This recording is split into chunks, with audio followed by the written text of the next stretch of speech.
terus mengevaluasi, memastikan hanya yang membutuhkan yang mendapatkan KIP. Tentunya ada berbagai macam laporan yang saya dapatkan, itu kita cecar terus untuk memastikan bahwa KIP hanya diberikan kepada yang membutuhkan. Baru-baru ini ramai mahasiswa penerima Kartu Indonesia Pintar Kuliah atau KIP Kuliah yang menunjukkan gaya hidup mewah di media sosial. Warganet lantas geram karena menganggap perbuatan tersebut tidak etis. Demikian pula dengan tanggapan mahasiswa penerima KIP Kuliah lainnya, mengingat program tersebut seharusnya ditujukan untuk mereka yang kurang mampu secara ekonomi. Gimana? Saya nggak setuju kalau penerima KIP Kuliah ini hedon hidupnya, dan bisa dibilang kan kalau dari kasus yang kita lihat, penerima ini sudah bisa dibilang punya keuangan yang juga cukup mumpuni untuk membiayai hidupnya dan juga membiayai kuliahnya. Lalu dilihat juga dari segi hidupnya atau pola hidupnya, seperti dia jalan-jalan ke negara A, B, C, lalu beli barang-barang yang cukup mahal dan branded juga. Mungkin hal-hal seperti itu menurut saya kurang. Saya juga di sisi lain juga agak mengesalkan sama orang yang memasukkan data pas dia mau memojokkan KIP. Di sisi lain juga saya kesel dengan, ya bukan kesel sih, kayak menyayangkan dengan kinerja Kemendikbud yang mungkin tidak melakukan cross check 2 kali untuk menyeleksi data apakah datanya penerima KIP ini benar-benar asli atau dia memasukkan data. Assalamualaikum warahmatullahi wabarakatuh. Perkenalkan, nama saya Stefania Reza Alfiani dari jurusan Pendidikan Bahasa Inggris, Fakultas Bahasa dan Seni.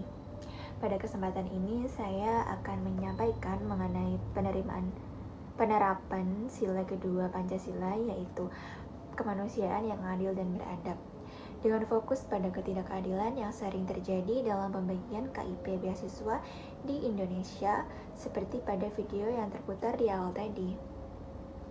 Sila kedua Pancasila mengajarkan kita bahwa setiap manusia memiliki martabat yang sama dan berhak diperlakukan secara adil tanpa membedakan latar belakang, ekonomi maupun status sosial. Namun dalam praktiknya, nilai-nilai keadilan ini masih belum sepenuhnya terwujud, terutama dalam penyaluran bantuan pendidikan seperti KIP. KIP atau Kartu Indonesia Pintar seharusnya diberikan kepada siswa yang benar-benar membutuhkan. Program ini dibuat untuk membantu anak dari keluarga kurang mampu agar tetap bisa bersekolah dan melanjutkan pendidikan tanpa terbebani biaya. Tetapi dalam kenyataannya, masih banyak kasus di mana pembagian KIP tidak tepat sasaran. Contohnya, ada siswa yang hidup dalam kondisi ekonomi sulit. Orang tuanya buruh harian, pendapatan tidak tetap, bahkan ada yang yatim atau piatu, namun justru tidak menerima KIP, meskipun sudah memenuhi syarat. Sebaliknya, siswa lain yang kondisi ekonominya lebih baik, bahkan memiliki fasilitas yang cukup lengkap di rumah, namun mereka malah lolos sebagai penerima KIP. Ketidak tepat sasaran seperti ini tentu menimbulkan rasa kecewa dan menimbulkan pertanyaan tentang sejauh mana nilai keadilan diterapkan. Ketidakadilan dalam pembagian KIP bisa terjadi karena beberapa faktor seperti pendataan yang tidak akurat, kurangnya verifikasi, atau kurangnya pengawasan dalam proses seleksi penerima. Hal ini sangat bertentangan dengan nilai sila kedua yang menekankan pentingnya keadilan, kepedulian, dan penghargaan terhadap hak setiap manusia.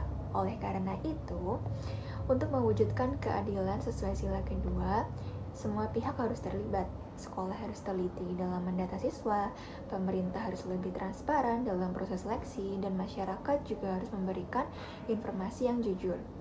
Dengan demikian, bantuan pendidikan benar-benar dapat diberikan kepada mereka yang membutuhkan, bukan kepada mereka yang sekedar ingin mendapatkan keuntungan dari bantuan pemerintah.